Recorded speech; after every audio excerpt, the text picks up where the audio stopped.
경제는 어떻습니까? 경제 좀 좋아졌나요? 여전히 물가는 높고 삶은 뻑뻑합니다.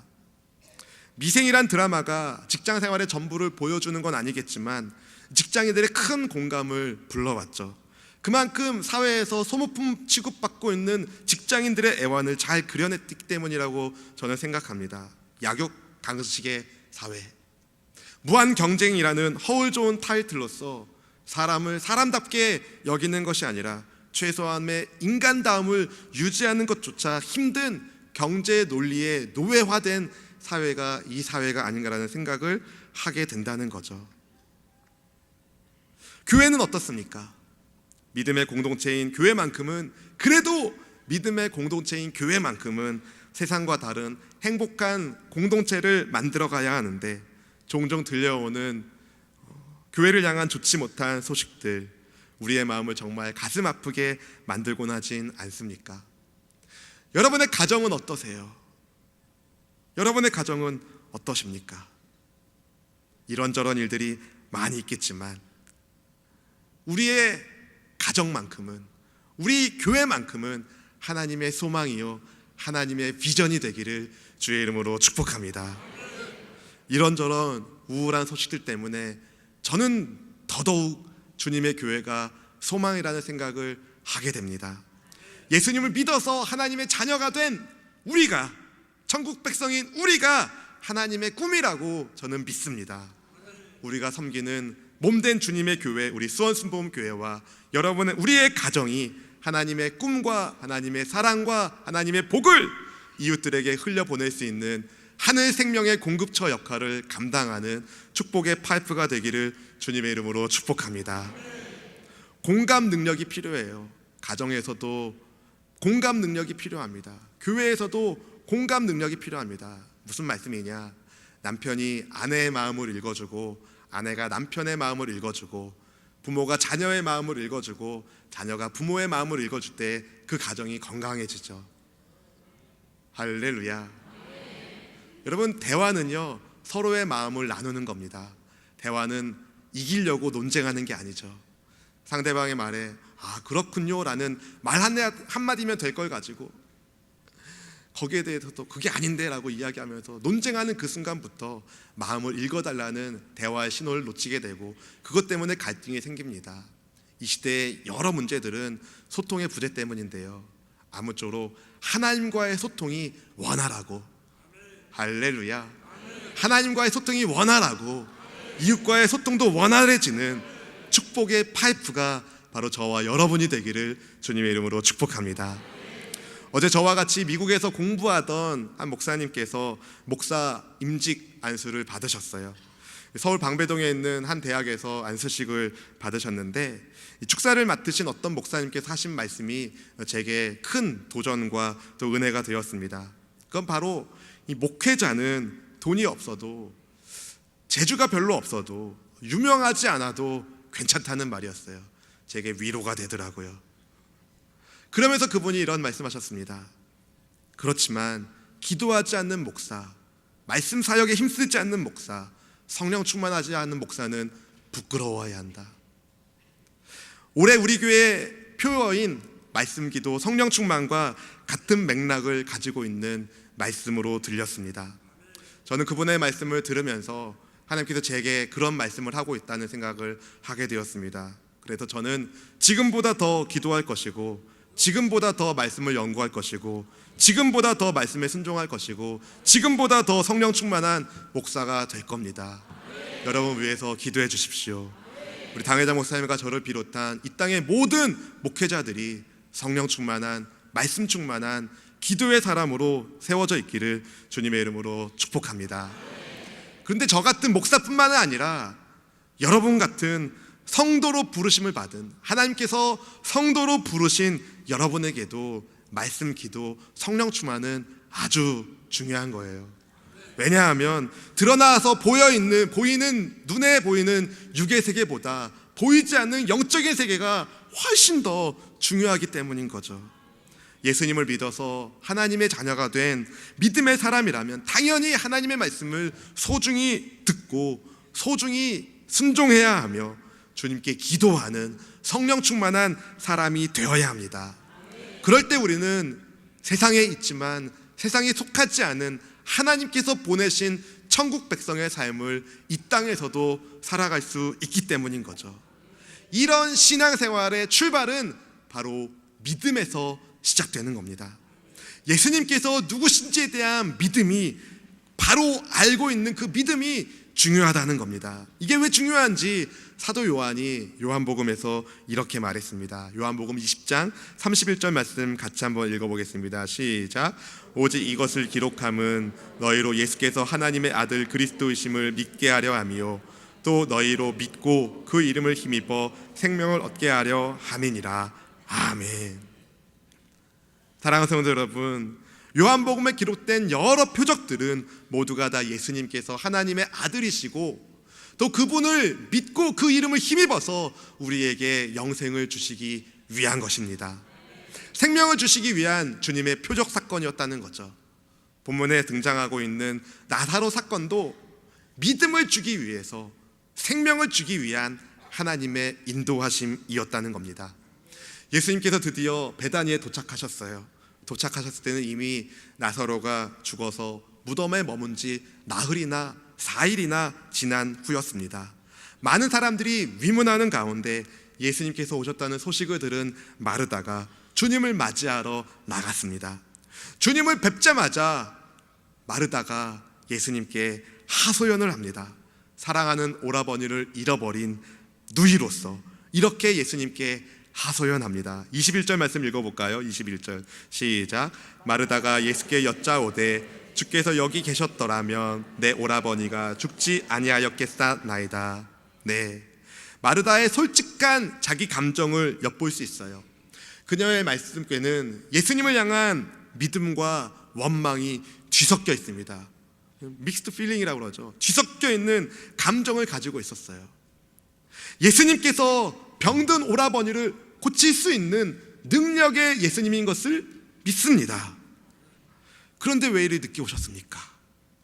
주님이 필요하던 그때에 예수님 어디 계셨습니까? 이런 복잡한 마음을 마르다가 토로하고 있는 겁니다. 하지만 그녀는 늦게라도 오신 예수님께 대한 희망을 다음과 같이 말합니다. 22절 말씀 같이 한번 읽어봅시다. 시작. 그러나 나는 이제라도 주께서 무엇이든지 하나님께 구하시는 것을 하나님이 주실 줄을 아나이다. 무엇이든지 예수님께서 구하시는 것을 하나님께서 주실 줄 믿는다고, 안다고 마르다가 말합니다. 얼핏 보면 대단한 믿음의 고백처럼 보여져요. 들려져요. 하지만 주의 깊게 살펴보면 그렇지 않다는 것을 알게 됩니다. 오빠가 이미 죽었으니 어쩔 수 없죠. 하지만 저는 예수님께서 여전히 하나님의 특별하신 분인 것을 압니다. 이런 이야기를 마르다가 한 겁니다. 마르다는 이성적으로 듣고 보고 배웠기 때문에 예수님께서 특별하신 분이라는 것을 압니다. 하지만 그녀는 예수님께서 죽은 오빠 나사로를 살릴 수 있는 부활의 예수님이라는 사실은 전혀 믿지 못하고 있었어요. 마르다의 말에 예수님이 말씀하시죠. 23절 말씀입니다. 시작. 예수께서 이르시되 내 오라비가 다시 살아나리라. 주님은 지금 죽은 나사로가 다시 살아나리라, 살리라고 예수님께서 말씀하신 거예요. 지금 나사로의 부활을 말씀하신 겁니다. 그런데 마르다는 이 주님의 말씀을 종말의 때에, 마지막 때의 부활로 예수님의 말씀을 이해하죠. 24절 말씀 같이 읽어봅시다. 24절 시작. 마르다가 이르되 마지막 날 부활 때에는 다시 살아날 줄을 내가 아나이다. 마지막 날 부활 때에 다시 살아난다는 것은 당시 부활에 관한 바리새파 사람들의 견해와 일치되는 견해입니다. 나사로가 다시 살아난다라는 예수님의 말씀을 마르다는 바리새파 사람들의 개념으로 이해하고 있는 거예요. 비록 오라버니가 죽었지만, 다 끝났지만 세상 끝날 종말의 때에 오빠가 다시 살아날 것을 제가 압니다라고 자기의 삶을 이야기하고 있는 거죠. 그러자 예수님께서 다음과 같이 유명한 말씀을 하십니다. 우리 25절 26절 말씀 같이 한 목소리를 읽어보겠습니다. 시작. 예수께서 이르시되 나는 부활이요 생명이니 나를 믿는 자는 죽어도 살겠고 무릇 살아서 나를 믿는 자는 영원히 죽지 아니하리니 이것을 내가 믿느냐. 마르다는 종말의 날에 죽은 나사로가 다시 살아날 줄을 안다라고 말하는데, 예수님은 주님을 믿는 자는 죽어도 산다고, 그리고 살아서 믿는 자는 영원히 죽지 않는다는 말씀을 하십니다. 말씀 후에 주님이 물으시죠.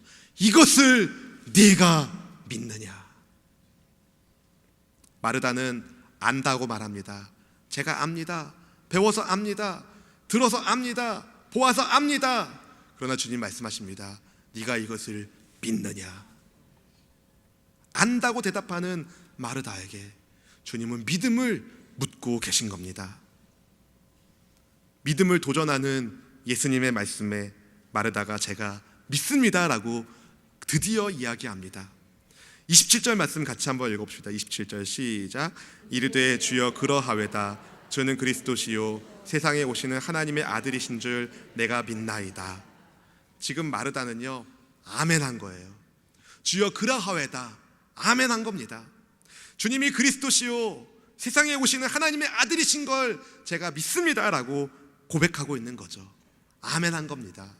그러나 그녀의 아멘은 약간 불편한 아멘이었어요. 불완전한 믿음의 고백이었다는 것입니다. 왜냐하면 예수님께서 나사로의 무덤에 가셔서 무덤의 돌문을 옮기라고 말씀하실 때에 마르다가 아니 죽어서 시체 썩는 냄새가 나는데 왜 돌문을 옮기냐고 예수님께 물었거든요. 39절 말씀을 함께 읽어볼까요? 39절 시작. 예수께서 이르시되 돌을 옮겨 놓으라 하시니 그 죽은 자의 누이 마르다가 이르되 주여 죽은 지가 나흘이 되었음에 벌써 냄새가 나나이다. 마르다는 주님께서 그리스도시면서 또 세상에 오시는 하나님의 아들이심을 믿는다고 조금 전에 고백했어요. 그런데 예수님께서 무덤의 돌문을 옮기라고 이야기하시니까 왜요? 왜요? 이미 시체 썩는 냄새가 나는데 왜 돌문을 옮겨야 됩니까? 라는 소리를 하고 있는 거예요. 아멘이라고 말은 했지만 사실 믿지 않고 있었다는 거죠. 마르다의 연약한 믿음이 보입니다. 마르다는 여전히 예수님께서 부활이시며 생명이시다는 것을 믿지 못하고 있었다는 거예요. 그런데 이런 마르다에게도 주님은 주께서 부활이요 생명인 것을 보여주시기 위해서 그녀의 연약한 믿음을 건강한 강건한 바른 믿음으로 바꾸시기 위해서 죽은 나사로를 살리십니다. 마르다는 꼭 저의 모습을 보여주는 것 같아요. 우리의 모습을 보여주는 것 같아요. 그녀는 예수님께서 죽어가는 사람도 살릴 수 있는 능력의 주님으로 알고 있었습니다. 우리도 그렇게 알고 있죠. 예수님께서 하나님과 특별한 관계가 있는 기도 응답의 주님이신 것을 알고 있습니다. 우리도 그렇게 알고 있죠. 마지막 날의 부활도 알고 우리도 알고 예수님께서 그리스도이시며 세상에 오시는 하나님의 아들인 것도 믿었습니다. 우리도 믿고 있습니다. 하지만 그녀의 믿음은 불완전했다는 거죠. 그걸 예수님이 간파하셨어요. 그래서 예수님은 주님이 부활이시요 생명이신 것을 그녀에게 다시 알리시면서 이것을 네가 믿느냐라고 믿음의 도전을 하신 겁니다. 사실 주님이 이런 질문하실 필요가 없어요. 그냥 베다니에 도착하시자마자 예수님을 마중 나온 마르다에게 마르다야 나사로의 무덤으로 가자 말씀하시고 무덤에 가셔서 주님의 능력으로 돌문을 옮기시고 나사로야 나와라 그러면 나사로가 나올 거 아닙니까? 그리고 부활의 나사로를 옆에 세워놓으시고 주님께서 나사로의 어깨에 탁 손을 올리시고 내가 부활이다 내가 생명이다 라고 이야기하시면 다 믿죠. 마르다가 살아난 오빠를 보면서 주님이 부활이시요 생명이신 것을 내가 믿습니다 라고 이야기하지 않겠어요? 이게 더 극적이지 않아요? 그런데 예수님께서 어떻게 하십니까? 기적을 보이시기 전에 표적을 보이시기 전에 먼저 믿음을 물어보시는 겁니다. 보지 않고 믿느냐라는 것을 묻고 계신 거죠. 믿음이 먼저인 거죠. 표적보다 기적보다 우선순위는 믿음이라는 겁니다. 그 믿음 가운데 주님이 역사하시는 거예요. 그래서 주께서 말씀하셨습니다. 네 믿음대로 될지어다. 사랑하는 성도 여러분, 그렇다면 우리는 무엇을 믿어야 하겠습니까? 바로 예수님께서, 본문의 말씀의 제목인 예수님께서 부활이요 생명이신 것을 믿어야 합니다. 다시 한번 우리 25절 26절 말씀 같이 한번 읽어봅시다. 시작. 예수께서 이르시되 나는 부활이요 생명이니 나를 믿는 자는 죽어도 살겠고 무릇 살아서 나를 믿는 자는 영원히 죽지 아니하리니 이것을 내가 믿느냐. 예수님은 나는 부활이요 라고 먼저 말씀하셨어요.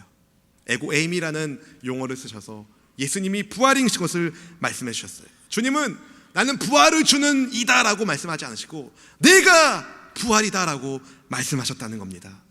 그리고 마르다에게 나를 믿는 자는 죽어도 살겠고 라고 말씀하시죠. 죽음이 끝이 아니라는 겁니다. 예수님 안에서 죽은 자들에게 영생이 있다는 것을 말씀하고 계신 겁니다.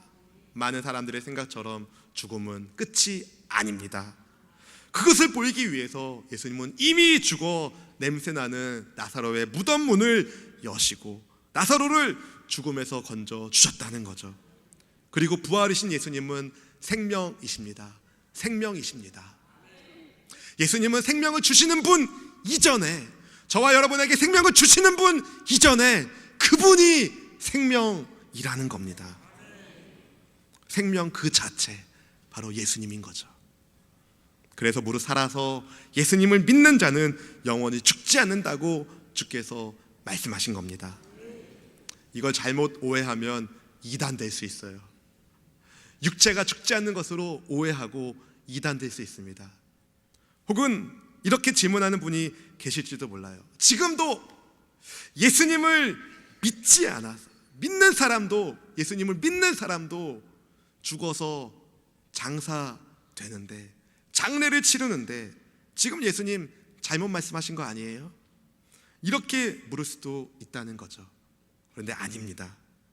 왜냐하면 살아서 예수님을 믿는 사람들에게 육체의 죽음은 죽음이 아닙니다.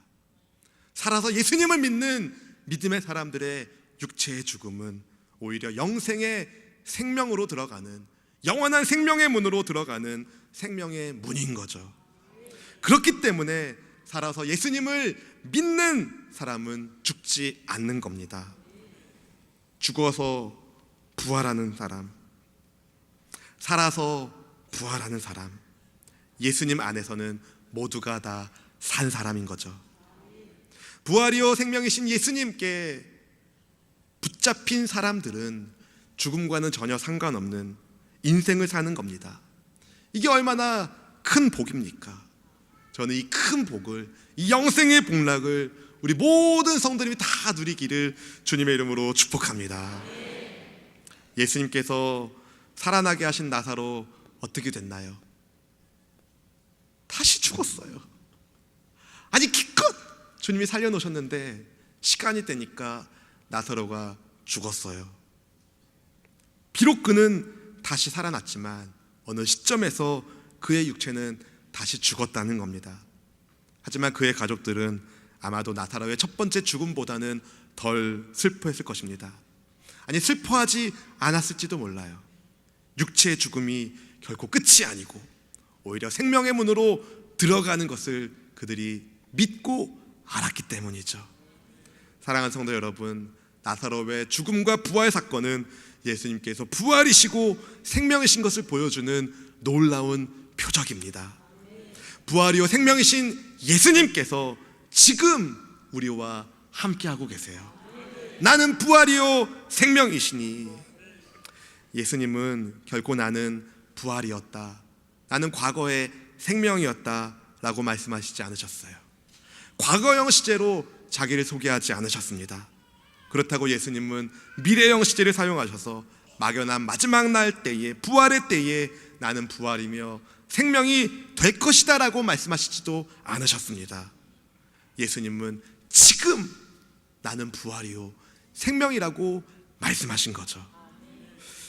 마르다는 예수님께서 여기 계셨더라면 오빠가 죽지 않았을 것인데 라고 과거를 한탄하거나, 막연한 마지막 부활의 때에 오라버니가 다시 살아날 것이라고 주님께 말했지만 예수님은 지금 나사로가 살 거라고, 지금 예수님이 부활이요 생명이신 것을 알리셨다는 겁니다. 현재형으로 알리셨다는 것은 예수님을 믿는 우리가 지금 부활과 생명을 경험한다는 겁니다. 지금 사랑하는 성도 여러분, 부활이요 생명이신 예수님은 지금 우리와 함께 하시는 하나님이십니다.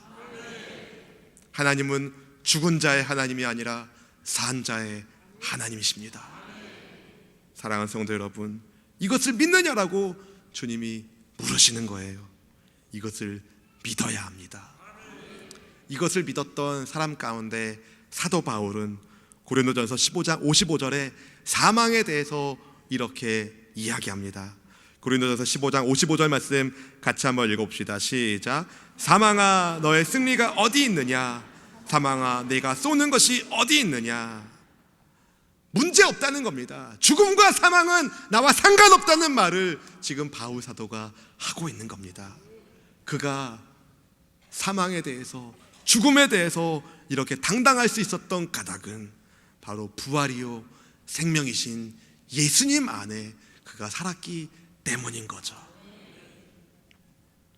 혹시 우리 중에 죽음과도 같은 과거의 고통으로 인해서 슬픔에 잠겨있는 분들은 아니 계십니까? 부활이요 생명이신 예수님을 믿으십시오. 혹시 우리 가운데 미래에 대한 막연한 불안으로 염려하고 근심하는 분은 아니 계십니까? 지금 부활이요 생명이신 예수님을 믿고 붙드십시오. 꿈을 갖고 도전했던 일이 실패하여 낙심하신 분은 아니 계십니까? 부활이요 생명이신 예수님을 바라보세요. 지금 그분이 우리와 함께하고 있다는 것을 믿으시길 축복합니다. 예수님께서 우리에게 원하시는 것은 부활이요 생명이신 예수님을 믿는 믿음입니다. 예수님께서 마르다에게 요구하셨던 것은 다른 어떤 것이 아니라 바로 그 믿음 하나였다는 겁니다. 주님께서 그녀에게 그런 바른 믿음을 심겨주시기 위해서 주님은 죽은 나사로를 살리시죠. 주님은 마르다와 같은 과거를 후회하거나 막연한 미래를 불안해하는 우리에게 이렇게 말씀하십니다. 내가 부활이요 생명인 것을 너는 믿느냐? 주님의 질문 앞에 우리 모두가 아멘하길 축복합니다. 어떤 염려와 근심과 걱정으로, 낙심과 슬픔으로 여러분 고민하고 계십니까? 사망의 권세를 밟고 깨뜨리시는 예수님의 은혜를, 부활의 예수님을 붙드시길 축복합니다. 요한복음 5장 24절은 이렇게 말합니다. 우리 한 목소리로 함께 믿음을 가지고 고백합시다. 시작. 내가 진실로 진실로 너희에게 이르노니 내 말을 듣고 또 나 보내신 이를 믿는 자는 영생을 얻었고 심판에 이르지 아니하나니 사망에서 생명으로 옮겼느니라. 아멘. 사랑하는 성도 여러분, 부활이요 생명이신 예수님을 믿음으로 우리는 영생의 하나님 자녀가 되었습니다. 사망과 상관없는 하늘 생명이 우리에게 부여되었다는 겁니다. 주님은 주님의 백성을 결코 포기하지 않으십니다. 주님은 주님의 사람들을 끝까지 사랑하십니다. 여러분도 여러분을 포기하지 마십시오. 부활이요 생명이신 예수님이 반드시 나와 함께 하신다는 사실을 꿈에라도 잊지 말기를 주님의 이름으로 축복합니다. 부활이요 생명이신 예수님을 믿는다고 말한 마르다는 동생 마리아를 찾아가서 예수님께서 너를 부르신다 말씀하고 있습니다. 알립니다. 부활이요 생명이신 주님을 만난 사람은, 믿는 사람은 그 예수님을 전하게 되어 있습니다. 사랑하는 성도 여러분, 이제 새생명 축제가 한 주 남았는데요, 부활이요 생명이신 예수님을 나도 만나야 하지만 우리의 이웃들도 만나야 합니다. 주를 향한 믿음의 역사가 여러분과 저의 삶을 통하여서 확장되어져 나가기를 주님의 이름으로 축복합니다. 부활이요 생명이신 예수님이 머문 곳에 무덤의 문은 열릴 것이고 저주의 문은 열릴 것이고 생명의 부활과 함께 우리가 함께 일어나게 될 것입니다. 이 사실을 여러분 믿어야 합니다. 예수님이 우리의 부활이요 생명이십니다. 주를 향한 믿음이 확산되어져 나가는 여러분의 삶이 되기를, 우리 교회가 되기를 간절히 축복하며 기도합니다.